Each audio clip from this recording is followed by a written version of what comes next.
everyone and welcome back to Michelle Reads and Vlogs. I hope that you're all well and Happy New Year, Happy 2022. So today is the 1st of January of the new year and I thought what better way to start the year than kind of like recapping last year and then setting new goals for this year. So I'm going to share with you today what I read over 2021. I have got Goodreads open on my iPad purely because some of these seem like so long ago. So let's kick it straight off with my first book back in January of 2021, which was Tina Fey, Bossy Pants. Let's say it just seems like, hello darling, seems like so long ago since I read this that I can not really remember it. I remember kind of key feelings about the book, wanting it to be funnier. Like I felt like it should be a funnier book because Tina Fey is hilarious and there was some funny moments, but not really for me. I rated it 3 stars on Goodreads and I suppose in hindsight I would rate it that again. It was okay, it was an okay read. So 3 to me is good, but it's not brilliant, but it's also not bad. It was just a good read. So let's put that over here. Let's make a 3-star pile. Okay, the next that I read was The Catch by T.M. Logan. This was one of the picks in the book club that I actually run. And actually I really enjoyed this. I gave it 4 stars out of 5. I remember it having a twist and being quite shocked. And then when the story kind of, the way it went was really good. I remember being gripped by it. So that got a 4 stars. So let's pop that one there. Next, from your point of view, you can see this book. I didn't read this, so on my red pile is this way round because I don't own the book, basically. So it's just representing The Boy, the Mole, the Fox and the Horse. So I have to read that because I can never remember the title, which most of you probably will have read or heard of. It's kind of a picture book full of loveliness and quotes and kind of beautiful short pieces of writing. Thank you, Poe. So it's not playtime. Do you want me to let you out? Okay. After I've done this one. So yeah, I read that really quickly. I think it was on like the desk at work or something in the staff room. I enjoyed it. Again, I gave that 3 stars for The Boy, the Mole, the Fox and the Horse. So let's put that on the 3-star pile. I'll just let the dog out. Next we are on to, was this February? Yeah, this was February. Oh, The Boy, the Mole, the Fox and the Horse was February as well. Hopefully I just said that right. The Boy, the Mole, the Fox and the Horse, yeah. This was February as well, and this was The Invisible Life of Addie LaRue by V.E. Schwab. I still think about this book like every day. And interestingly, I actually won this. Well, I didn't. My friend Julia won it for me. She entered a competition on, I think it was V.E. Schwab's Instagram, and she had to nominate someone to win, and I did. And I was really happy. I remember being dead happy about this, and the book was absolutely brilliant. I now follow V.E. Schwab on Instagram. She is adamant that this is a standalone. There will never be a sequel. But I think I'm going to reread this in 2022 because it was so good. So this was my first 5-star of the year, and I think 5 stars to me is just if a book is brilliant and I will read it again, which, as I've just said, I definitely will. So let's make a 5-star pile. Next was The Year I Met You. So this was February. This must have been the February read in my book club. By Cecilia Ahern, The Year I Met You. Again, it was good. I don't remember it being brilliant. I gave it 3 stars, just a good book. Next must have been the March read for the book club, which was The Foundling by Stacey Halls. I really enjoyed this book. Really thought it was really good. So that got a 4 stars. Next is Jill Mansell. It Started with a Secret. gonna be honest, I can't really remember reading this book. I love Jill Mansell. She is one of my favourite chick lit authors. But her books are just nice. Like, even though she's one of my favourite authors in chick lit, I don't think I'd ever give it a 5-star, because to me they're not brilliant, thought-provoking books, but they are nice, easy reads. They are good for escapism, for chilling out, for relaxing. So 3 stars on that one. The next is a very controversial read, which is The Ballad of Songbirds and Snakes by Suzanne Collins. Now, I am a huge Hunger Games fan, absolutely huge. I absolutely love it. This came out, I didn't read it for a while, and the reviews were quite poor. People didn't like it. So I went into it with an open mind, thinking, well, I love the Hunger Games, so I'm going to give it a go for me, and I loved it. So I gave this 5 stars. I cannot get enough of this world that Suzanne Collins has written. I've read the Hunger Games more than once. I might reread those as well, because I just love them so much. I love the films. And I thought this was a brilliant kind of standalone story, prequel kind of, but just because I love that dystopian world. So yeah, I gave that 5 stars. Let's pop that with Addie. The next one was another book club read, which was Blood Orange. I really enjoyed this one. I gave it 4 stars. Again, it took some turns that I was not expecting. Really enjoyed it. So let's pop that on the 4-star pile. Next we have Christina Dalcher with Q. I read Vox by her, I think the year before, in 2020, which I really enjoyed.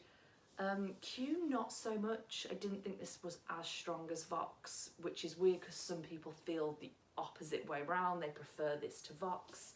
But I enjoyed this. I gave it a 3 stars. Next, Where the Crawdads Sing. When did I read this? June, February, March, April, May. So we're on to May. So Where the Crawdads Sing by Della Owens. This is a really hyped up book for a reason. Just checking that I was filming there. I'm glad I am. I'm 8 minutes in. It was brilliant. I absolutely loved this book. I gave it 4. I think it was one of those where I was tempted to give it 5 stars, but I think I almost compared it to Addie and thought it's not quite Addie LaRue. Next is A Witch in Time. So this is another book club pick, which I really enjoyed. Not a very well-known book or author, Constance Sawyers, but I gave this 5 stars. And actually now I'm remembering the book, I can remember why I gave it 5 stars. I really enjoyed this, which for kind of small unknown authors, I've not seen this on Bookstagram or BookTube, but I really enjoyed that book. So let's pop it on the 5 stars. Next we've got The Flatshare by Beth O'Leary. This was the first Beth O'Leary book I read and I really enjoyed this. I gave it 4 stars. Next we have You Are a Badass by Jen Sincero. I think I've said her name right, Sincero. Yeah, I don't know how else to say that. And I think this was one of those things that I needed at the time I read it. I actually gave this 5 stars. I thought it was really good, really opened my eyes to a lot of things. I have started reading one of her other ones, which I'm kind of just reading a bit at a time, whereas that one I think I read more kind of in one go. Yeah, but good. Next we have got Shadow and Bone. We are still in May. I did a lot of reading in May apparently. So this is book 1 of this series. Again, quite hyped up, so I thought I'm going to give it a go. Not overly for me. And in that I mean that like other people rave about these, they think that they're absolutely amazing. I thought it was okay. At the time I actually gave it 4 stars, which is surprising. I would have thought that I would have given it more 3. I'd be tempted to change that now, knowing what I know. At the time I gave it 4, so I must have enjoyed it more than I remember enjoying it. Next is a second Stacey Halls. This is The Familiars. This was okay. I gave it 3 stars. Not as good as The Foundling. What did I give The Foundling? Was that a 4? I can't even remember now. Yeah, that was a 4-star. Yeah, The Foundling was really good. I really enjoyed the setting, this kind of old school London. The Familiars just wasn't as strong for me. So again, it was okay. I gave it 3 stars. Photo. The next is another Books That Matter book, which was The Mercies by Kieran Millwood Hargrave. Yeah, this was good. Not what I was expecting, as I remember. I think I was remembering it to be a slightly different story. Looking on Goodreads, I gave it 5 stars. And again, in hindsight, maybe I was a bit, I don't know, I must have really enjoyed it. Maybe I was a bit too generous here. I think in hindsight, I probably would drop it to 4, but this is where Goodreads only having integers of whole numbers isn't as good as kind of Storygraph. I think it's called Storygraph, the new kind of app that everyone's using. Photo, move. Thank you. Because if I was to compare these books, they're not all the same. So whereas Addie LaRue would be 5 out of 5, this would probably be more like 4.5, which is why I'd probably drop it down to 4. Yeah, so I might start starring with those kind of 0.5s and 0.25s. Okay, moving on. We've got Riviera Gold, which was read. Oh, I haven't even got a date on this. It must have been in June, 7th month? No, July. Riviera Gold, which was another book club pick. It was okay, 3 stars, not anything to write home about. Again, random book in the pile to represent my first ever audiobook that I listened to. And I listened to Kara and the Sun by Kazuo Ishiguro. Not really for me. I didn't know if it was just the audiobook aspect as well, or if it was the book itself. I'm not sure. But I only gave it 3 stars. Again, I thought it was okay. I didn't think it was amazing. Again, like other people thought it was. Next was another book pick book, which was Rainbow Milk by Paul Mendes. I remember really wanting to love this, and it just didn't excite me as much as I wanted it to. And I remember this book quite well. I remember that it explores, thank you, a lot of different issues in the main character's life, and I wish it had focused a bit more. You know, it was about family and religion and sexuality and so many different things. Oh, and immigration. Oh, the story with the grandfather in there. And it started with the immigration story, and I kind of wish it had stuck with that because it was brilliant. It was. The grandfather story at the beginning, and it did come back to it, but not in a way that I would have hoped. So again, 3 stars, it was okay. Next was an Ian McEwan, The Children Act. I gave 4 stars to this. Ian McEwan is a brilliant writer. If you've not read any of his work, I've got lots on my TBR. So next we've got His Only Wife by Peace Adomenzi. I really enjoyed this. It's a book set in Africa, especially in Ghana, and I just really enjoyed this book. I enjoyed the story and what it was kind of about and where it went. I thought it was brilliantly written, so I gave that 4 stars. Next we have this kind of little short book, Enola Holmes, The Case of the Missing Marquise. And as a short read, I really enjoyed this. How many pages long was it? 115, so kind of half of what I would normally read. This is a series as well, so I would read more of these. If I see them, I will pick them up. Again, nothing amazing, but was good, 3 stars. Next we have another book club pick, which was The Split by Sharon Bolton, and I absolutely loved this book. Again, not very well known. I gave it 4 stars, really enjoyed the writing and the story there. I'm just going to bring my 4 stars back here a little bit, there we go. Yeah, really enjoyed that. Next was Sally Rooney, Beautiful World, Where Are You? This was another one I got from Books That Matter. I have a whole video on this and my thoughts and feelings, so I'll link it up above. 4 stars.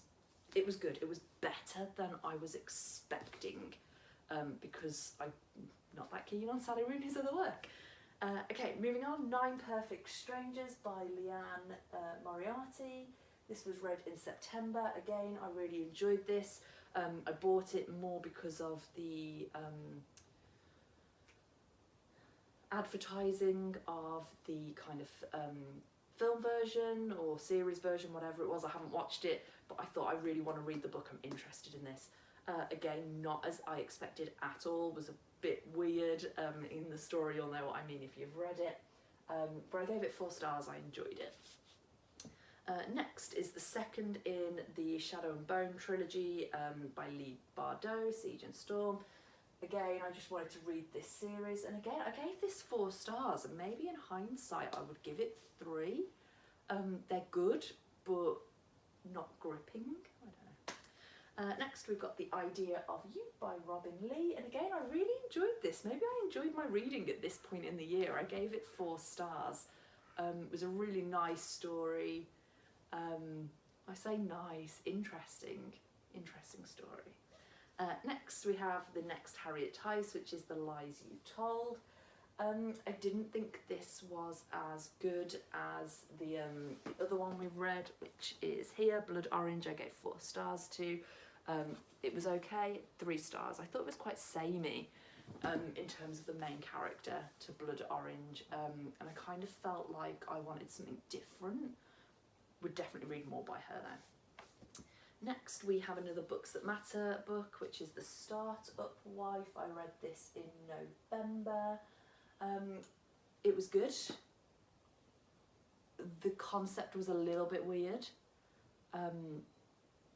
but by the time it got to the end of the story, I think it was less about the concept and more about the characters, and I really appreciated it. I liked that story, so 3 stars. Next we had the newest Christina Delcher, Femlandia. I had this for my birthday in October, so I wrote it in November, and I really liked this one. I actually gave it 5 out of 5. I know it's quite controversial. I know that not everybody loved this book. I really enjoyed it, so again, let's pop that there on the 5-star pile. Wow, 3 left, so we are now on December's reading, which started with, again, one of the book club picks, which was The Switch by Beth O'Leary. I enjoyed her other one. I really enjoyed this one. I gave it 5 out of 5. I'm looking at my ratings now thinking I'm really generous with these. But yeah, I really enjoyed The Switch by Beth O'Leary. She does have another book, The Road Trip, which I've not read yet, so that'll definitely be one for me to read in 2022. Okay, and then we are on to a couple of weeks ago, Small Pleasures by Claire Chambers. I really liked this. I didn't really know what to expect going into it. I thought it was going to be more of a contemporary read. I hadn't read the blurb, I knew nothing.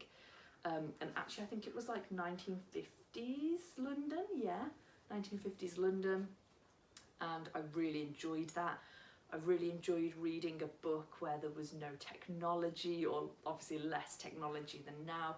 No mobile phones. If they wanted to ring each other, they had to ring each other at kind of certain places where there were telephones and speak to the operator. And actually I really enjoyed that. So I gave this 4 stars out of 5. And then my last book, I actually finished reading this last night, technically this year. I think it was like 12:30, 20 to 1 this morning. So I stayed up reading over New Year's. I didn't go out, I was in with the dogs. I mostly read it last year, but Goodreads for some reason has put it into my 2021 books, so I thought I'd round up with this. So this was another Books That Matter read, and I kind of didn't get into it. I've given it 3 stars. Again, it was okay, but not brilliant. So let's add that onto the pile. Okay, this is really interesting, seeing kind of the piles laid out like this. So that's my 3-star pile. That's my 4-star, which I'm going to bring forward because you can see it's slightly bigger than the 3-star. And then my 5-star is here. I think I am a little bit too generous with my ratings. As you can see, there's no 1 or 2 stars. I think that's for a reason, and that's because I don't pick up books I don't think I'm going to like. It's as simple as that. Why would you want to pick up a book and spend hours of your life reading it if you don't think you're going to enjoy it? Yeah, I don't get that. I don't very rarely DNF a book. I think I was close with Clara and the Sun, the audiobook. It took me a long time to get through that. Yeah, but generally everything I read was okay. But yeah, this is very generous. I would have thought that my 3-star pile would have been bigger than my 4. And again, I'm quite shocked with my 5 stars. Because to me, 5 stars would be something that I would read again, something that I really enjoyed and I would rave about. And maybe going back to it, I probably wouldn't read The Mercies again.